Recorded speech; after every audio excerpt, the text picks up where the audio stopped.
Ellis B. Feaster's Radio Aircheck and Classic TV channel.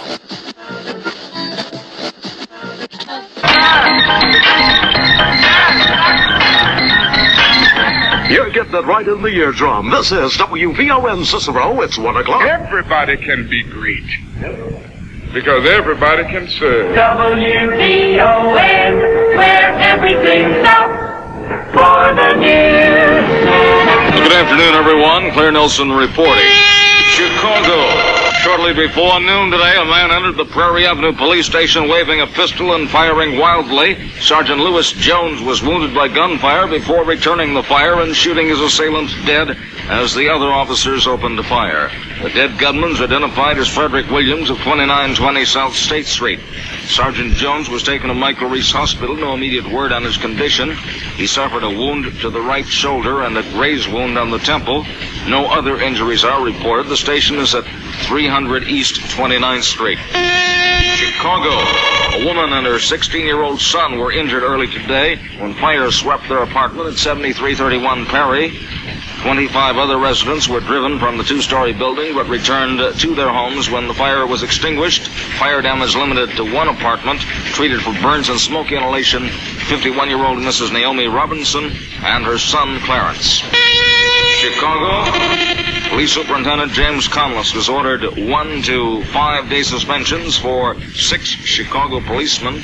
One of them, Shakespeare Avenue District Policeman William Kelly, ordered suspended January 4th through 8th for willful mistreatment of a person and conducting himself as or in an abusive manner last August, just prior to the Democratic Convention. Washington. Fires in 1968 in the United States killed some 12,100 persons, and the National Fire Protection Association says they caused property loss of more than $2 billion. The loss of life was down about 10 from 1967. The deaths in dwelling fires rose by 100 to 6,600. The fire loss was a record high, up near $64 billion, or made that $64 million from the previous year. Paris.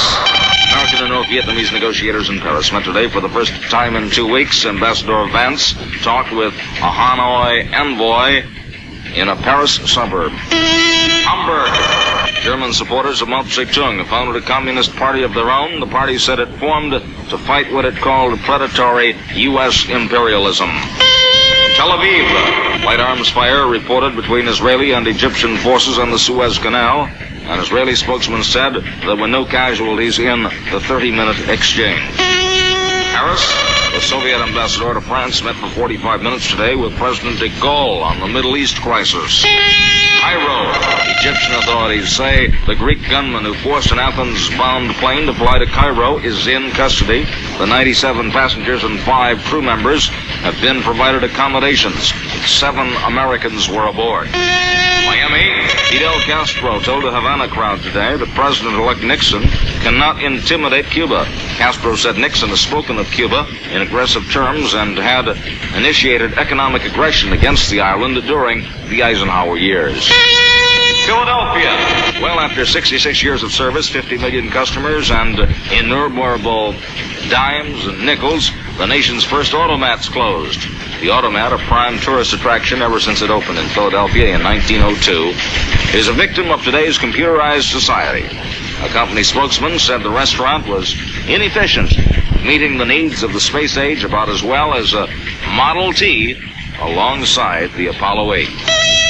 That's news. WVON weather, mostly cloudy, warmer this afternoon. Chance of a little snow. A high near 15 to 20. Currently, it's 16 degrees. Clair Nelson with the news on Soulville's #1 radio news media. WVON, service for free America. All right, everybody, form a big line and keep in time. Everybody, my name is Floyd Smith.